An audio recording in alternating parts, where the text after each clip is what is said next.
Broadway's my beat. From Times Square to Columbus Circle. The gaudiest, the most violent, the lonesomest mile in the world.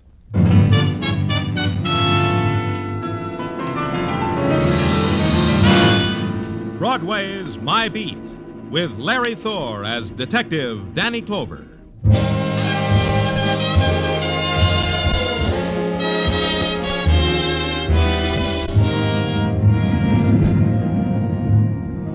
Broadway.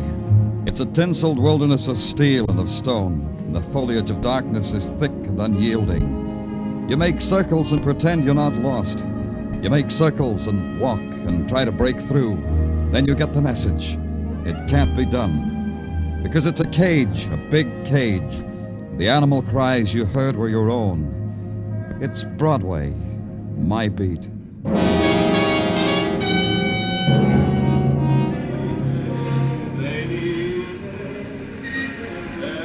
At 10 o'clock of a bright December morning, Broadway's music shops open their loudspeakers.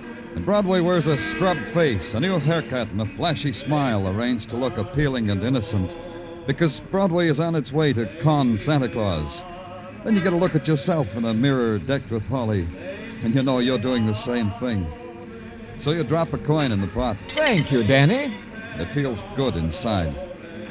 And then at 46th Street, you see Patrolman Meshikoff ad-libbing his way through a crowd, but he's got a tight hand on a little guy with gentle and tired blue eyes. All right, townspeople, all right, the party's over. So make way for me and Santa Claus, huh, townspeople? Me too, Patrolman Meshikoff. Oh, Danny, I didn't notice you in the round of my appointed duties. And your duties? This little guy here, you see him? I see him. Hello. Hello. This little guy, he's crazy, Danny. Lost his marbles, like Meshuggah. You know what I mean? I'm not crazy. I'm only doing what I have to do. You have to do this? You have to give away $10 bills in the middle of Broadway? This is not only a hindrance to the flow of traffic, it smacks also of holes in the head. You tell me about it, mister. I'll tell you, Danny, even if it breaks my heart. This sweet little character is a potential client for Bellevue. He tells me he's got 50 grand to give away. Let him tell me, huh, Meshikoff? Would you like a hot cup of coffee, mister? It's pretty cold out here. I'd like it. Thank you. How about the automat, okay? Oh, very nice. Let's go. He's a very nice man, that Patrolman Meshikoff. He has a kind heart. I tried to give him $10, but he wouldn't take it. Will you take it for him? All right. We'll put it in the policeman's fund. After you, mister. Thank you. Here, I got a couple of nickels. You want coffee or chocolate? Chocolate would be nice. You think I'm crazy, too? You look like a man who worked hard for all that money. Why are you giving it away? Here's your chocolate. Oh, thank you. I give it away because it's my duty to share it with those who need it. Those people in the street, maybe they're just greedy. Oh, here's a place. We can stand at this counter. Sugar? Thank you. Some people buy yachts with money. I buy little boats in people's hearts. Maybe they'll still be sailing when I'm no longer here to wave them on their way. You'll be here a long time, Mr. Henry Baker. No, I won't be here for long because I'm going to be murdered. What? My brother George. He'll murder me because he wants my $50,000. And I want to give it away before he kills me. What's your name? Well, Danny Clover. Look, I don't quite... You're a policeman, aren't you? Yes. Then you'll protect me until I give all that money away. You'll do that, won't you, Mr. Clover? Yeah, I'll do that. Oh, you're very kind. Kindness is in your face, Mr. Clover. Well, look, Mr. Baker, you've done enough for today. Why don't you go home and rest? If there's any trouble, call me right away. Just give your name and they'll put you through to me. I may call you at any time? Anytime. All right. Now I'll go home. Thank you for the chocolate, Mr. Clover. It was very kind.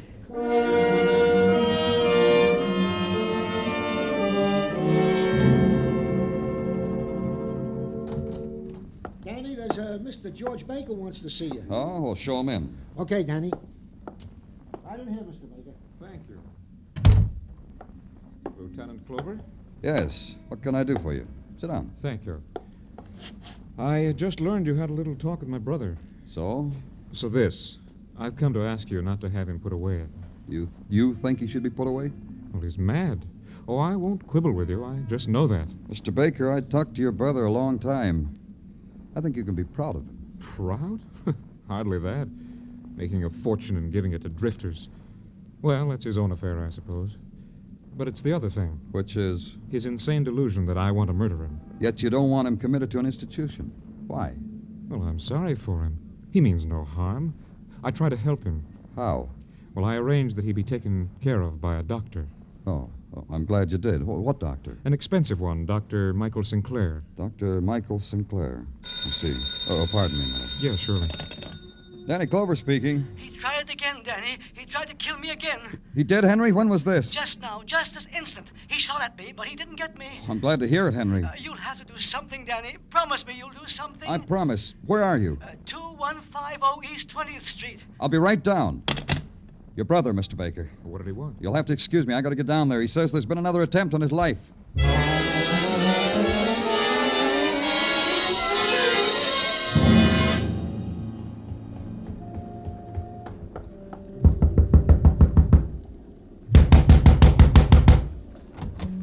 A gentle knock does it, Mac. Shall we try again? If you got time to play, you got nothing important to do here. Point yourself north, kid. Yeah. Now we stop rubbing noses, huh? Now we discuss our problem. You think so? I say we play some more. Copper. Huh? Blush to my shoes when I say it. I'm from the police. Oh, so I can't bang on you, huh? I gotta throw my hands back against the wall and drop my jaw and say, golly.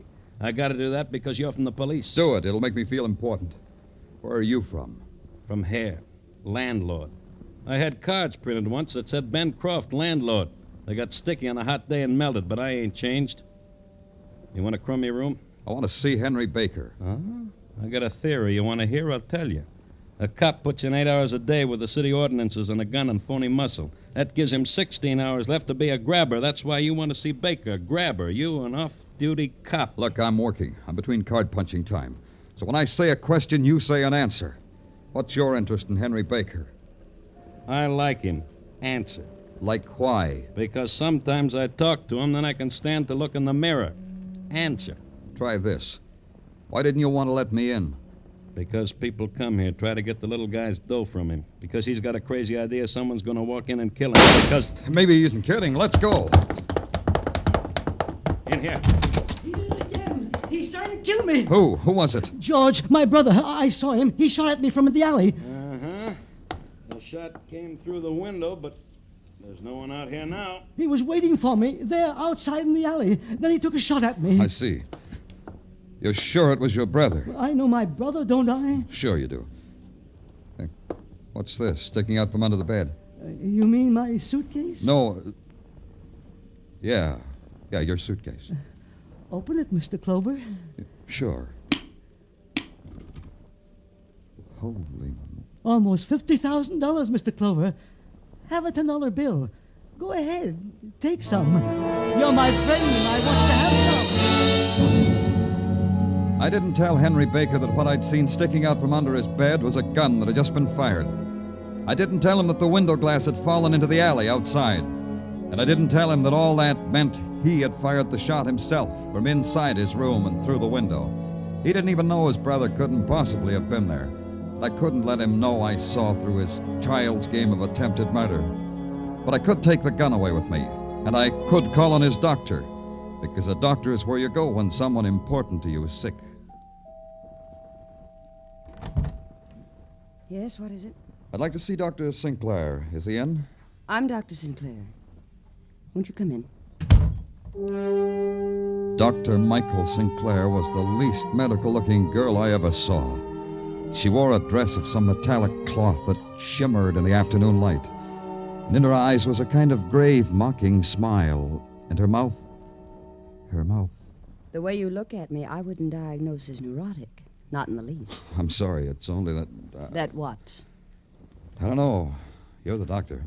It's that I'm a woman doctor, and women doctors are rare, wasn't that it? Rare? Yeah, that's it. And women have the vote, give their seats to nice old gentlemen in subways, get their PhDs in psychology at Hunter College in the Bronx. You feel better now? I'm a policeman, Doctor. Danny Clover. I want to talk to you about a patient of yours, Henry Baker. What about him? He tells me his brother is trying to kill him. Yes, that's what he told me. When did he first come to you? About 2 weeks ago, his brother sent him to me. What's your interest in Mr. Baker? Has he committed a crime? No. It's only that he's a friend. I want to help, if I can. Yes, he does have a lot of money, doesn't he, Mr. Clover? And he gives it away. It's good you're a woman. Don't be angry. I find greed universal. I have it myself. I just diagnosed you incorrectly, that's all. Or did I? You keep records of everything Baker tells you? Of everything everyone tells me. I record it on tape. New world, new methods. I find it more revealing and more accurate than taking notes. May I hear Baker's recording? Mr. Clover, what he says to me is in the nature of a confessional. I see no need to trespass on Mr. Baker's privacy. That's a law, isn't it? Is it? I'd like to hear the recording, please. I guess there's no harm done. I'll get it since you're a friend. Yes, here it is. You'll find, Mr. Clover, that Henry's case is the usual one of sibling rivalry. More intense, perhaps. More outward-going. More bizarre. How do you play this thing? Like this. Why should he keep imagining his brothers trying to kill him? That's my problem, Mr. Clover, and I... Shh, that's me. Everything, just as it comes to you. It began when I sold my truck farm and took all the money and savings and started to give it away. I said to him, George, why do you want to kill me? You want my money. That's why you want to kill me. It's all like that, Mr. Clover. A recurring aberration. You think it's only that, eh? There couldn't be any truth in it. I strongly doubt it. How often do you treat him? Every day? As a matter of fact, he should have been here an hour ago. What? I called his rooming house. He wasn't there. I called his brother. Not there. Do you have any idea where he might be? Yeah, Doctor, I do.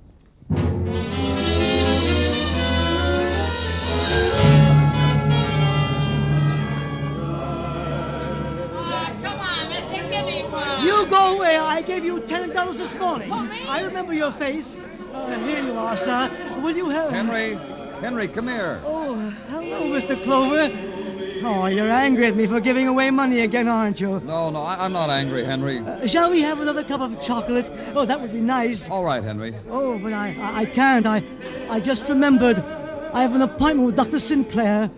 Would you like to come along? All right, Henry. Oh, she's very pretty. Oh, Mr. Clover. Huh? What's the matter? Mr. Clover. Mr. Oh.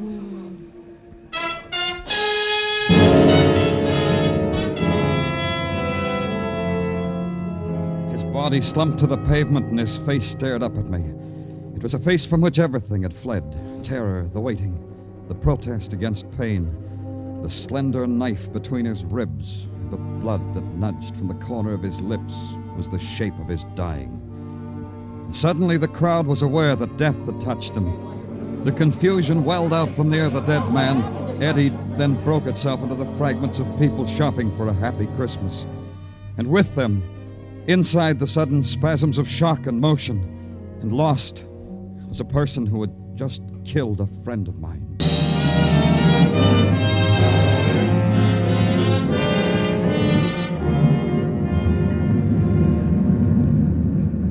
You've got to listen close on Broadway. That's the only way you can tell if the sudden sound you just heard was laughter or anguish. Not that it makes a lot of difference. Broadway reacts to clowns and dead men in pretty nearly the same way. And the dead man you saw lying in the blood of his death on a holiday pavement, you tell your family about. How the policeman pushed you back, but you saw anyhow. But you didn't tell how somebody came and swirled a mop over the sidewalk, because somehow you knew that was his final recognition, the requiem for a man who had just died. But I saw it. I had to stay till the end, until Henry Baker was shrouded and carried away, until Henry Baker was made a matter of official concern. Then I left. I had to go to a place.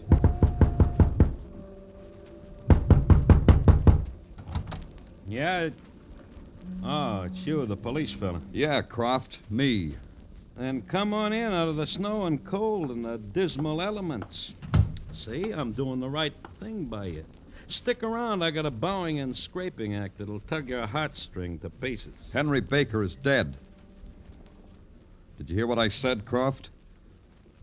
I heard only say it once more. Baker Dead.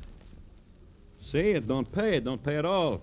Good little guy with a good idea. Be nice. The world couldn't stomach him. Breaks you up, huh? Yeah, I don't show it good, do I? Because I don't know the words how to talk about it. To a high school graduate like you, I ain't being crushed enough.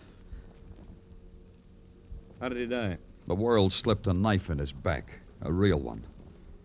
I don't want to repeat myself this time, Croft. Who would want to kill him? I don't know you for a lifetime, Croft, so I'd say you might. Yeah, you'd have to say that. That's so you can smile when you draw your pay. You're being a keen police fella. Yeah, this keen.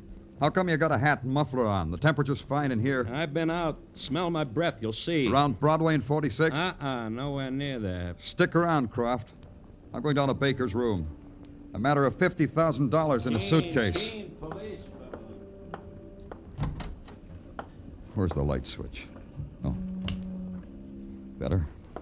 Under the bed. No suitcase. Maybe he found another hiding place.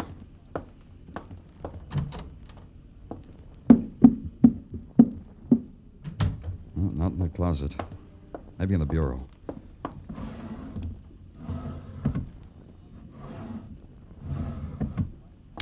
Hey, who turned out the light? Oh.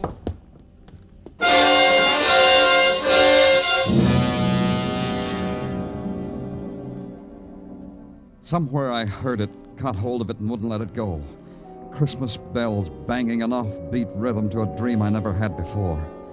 I was in the middle of a room which was in the middle of a room which was in the middle of a room, and far away, far, far away was a little man with a blood-red $10 bill tucked in his coat lapel.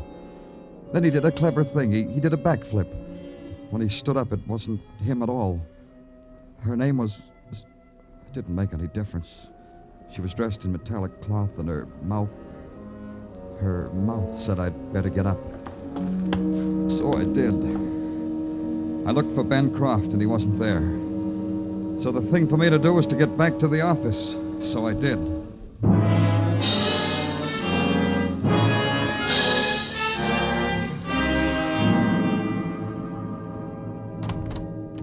There's a Dr. Michael Sinclair to see you, Danny. Huh? Well, show her in, Tartaglia. Okay. You can go in, miss. Thank you, sir. Thank you for everything. Surprised to see me, Mr. Clover? Should I be? Yes.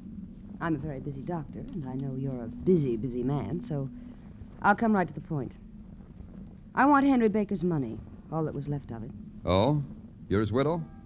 Henry never told me. Neither did you. Nothing quite so cheap as that, Mr. Clover. Henry promised me his money. Every visit to my office he promised me. He said that when he died, he wanted me to have whatever money was left because I was good and kind and helped sick people. Henry said all that? On a tape recording? No. No, that was our own secret. When a man says things like that to a girl doctor, Mr. Clover, she wouldn't record it as if it were a symptom of a wandering mind. Now, would she? I wouldn't know. And I wouldn't want to keep you from your appointed rounds, Doctor. So many people must be crying out for you. You're saying I don't get the money? I'm saying we haven't got it. I'm saying a girl with a bright, shining mind like yours can make her own way in the world without robbing the dead. I'm saying... Quite enough. And all of it insulting. Ain't it the truth? Thank you, Doctor. Happy neurosis, Doctor. I was glad when she went. Anyhow, she ruined the decor of my office. I made a note to splatter the place with wax roses, then have her in again, which constituted the mixed-up daydream for the day. Right now, there was a man I had to see. George Baker, loving brother and sole living heir of a murdered man. I wondered how he reacted to the news. At his home, I found out. I have nothing to say to you, Mr. Clover. You don't understand about policemen, do you, Mr. Baker? When they intrude upon grief, they're intruders. I started to talk about your not understanding policemen. We got a right to make a nuisance of ourselves, Mr. Baker. The public demands it. What do you want to know? You thought your brother was mad, didn't you? I told you that. Of course Henry was mad. He gave away money. Money?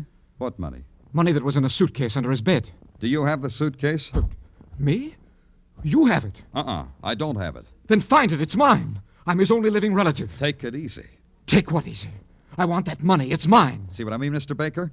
What? See what I mean? You want that money so badly, maybe you'd kill for it. Get out of here! You can't say that to the law without nudging me with your elbow and smiling. You know that, Mr. Baker. I'll post a suitable reward. Does that interest you, Mr. Clover? A reward? Wait a minute. I know men like you, Mr. Clover. You're greedy. You're holding out for a price. So I'll give it to you. I'll give you 20%. Baker! 25%! So help me, Baker. I'll... No, don't hit me. No, I wouldn't do that. I'll just throw you away. Ah! Dog! Pig! Filth! Scum!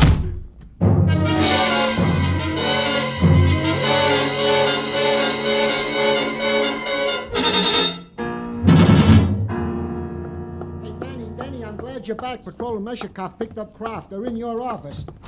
Hey, Danny, what's the matter? Oh, Danny, I picked up Croft here at the Eagle Tavern. He was spending money like a drunken sailor. Yeah, get out of here, Meshikoff. Okay, Danny.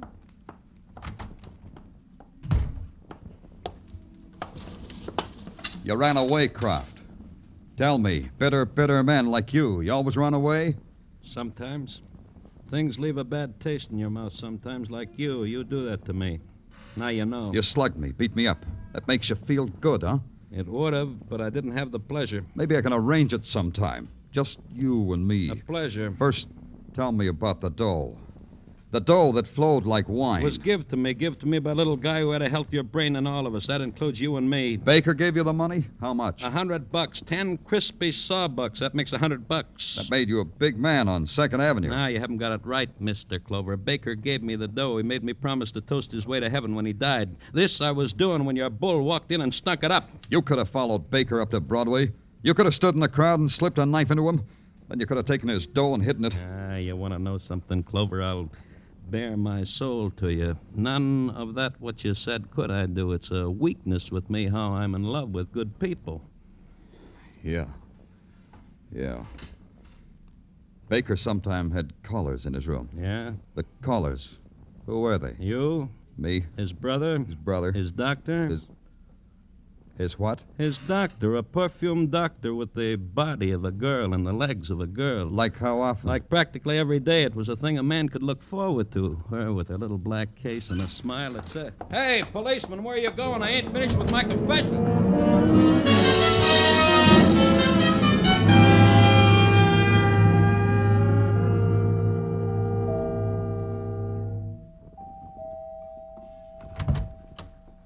Oh, Mr. Clover. What an exciting surprise. For both of us, Doctor. Professional visit or social? Perhaps we could combine them, you and I. But not out here. Inside, Doctor. You won't mind if the place is a mess. Not at all. You know, Doctor, I've a problem. I miss my old friend. That's my laboratory. I allow no one in here. But, Doctor, how can I get well if you keep secrets from me? Yeah, what are all these little cardboard boxes? The recordings of my patients. Here's Henry Baker's. Mind if I listen to it on the recorder here? Maybe Henry said something on this tape I didn't hear before. You heard all that was important. Not everything, Doctor. Like how it was you who visited him and not vice versa like you told me. Practicing psychologists do that now? They visit the patient? I lied, didn't I? Uh-huh. Oh, closet full of test tubes and bottles. Very medical for an unmedical doctor. Are you always nosy like this? Call it an occupational disease. What do you think happened to Henry's money? As a psychologist, your guess might be better than a cop's. Don't go in there. Pretty bedroom. Planning a trip, Doctor? No. That's good, because this suitcase, it's kind of shabby for a career girl like you. Leave it alone, Mr. Clover. And the initials, HB. What do they stand for, Doctor? Michael Sinclair in code? I have bad habits, Doctor. I open other people's mail and suitcases marked with the initials of Henry Baker. All these $10 bills. They could have made Henry so many friends. He gave it to me. He gave it to me because I cured his fixation. They cure it with murder now? Let's go, Doctor. Grab a hat or something and let's go. That must be a patient, Mr. Clover. May I answer it? Yeah. I'll wait in your laboratory. Tell your patient you're busy. And, Doctor, Yes? remember, nothing fancy. Just tell him to go away. I'm sorry, but Don't be sorry about anything. Just you give can't me... come in here. Can't I? Can't I now? See? I'm in all right. Now, give me my brother's money. I don't have it. Give it to me. Give it to me, or I'll beat you up just as I did that policeman. He wanted that money for himself, like you do. Give it to me. It's in there. In that room, my laboratory. Good, very good. I sold my truck farm and took all the money and savings What's that? and started to give it away. I said to him, George, why do you want to kill me? It's Henry. You want He's my alive. money. But That's I why killed you him. want I to killed kill him. me. I'll kill him again. Ever I'll since kill him you over and over again. I'll kill him. Baker! I'll My kill you, money. Henry. I I'll worked kill you, hard Henry. for it. Makes me feel good to give it away to people. I'll kill you, The way we make Baker. friends. I'll kill you. One needs friends. That way, when you leave this world, you'll be remembered. And what more could be a man ask? You should see their faces when I give it to them. Don't look like that, Danny. Happy. They look You had so to kill him. happy. There was nothing else you could do. Something right that's important. Yeah. It's just... Okay, Doctor. Get your hat.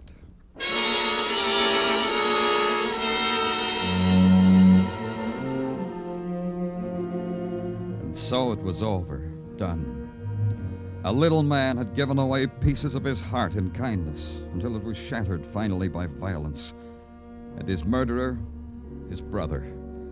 2 bullets had fixed the mask of greed on his face. Michael Sinclair? She had the money all the time. She cried when we took it away from her, but it didn't do her any good. Not a bit of good.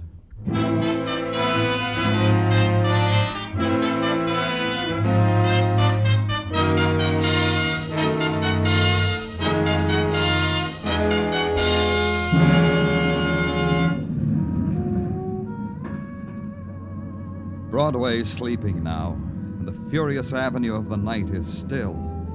It stretches out in front of you, without beginning, without end. Only the sleepwalkers are there, the handful whose lust for a dream or reality is never through. The seekers, the sodden, the huggers close of nothing.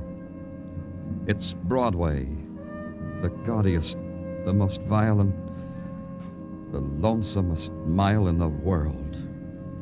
Broadway, my beat.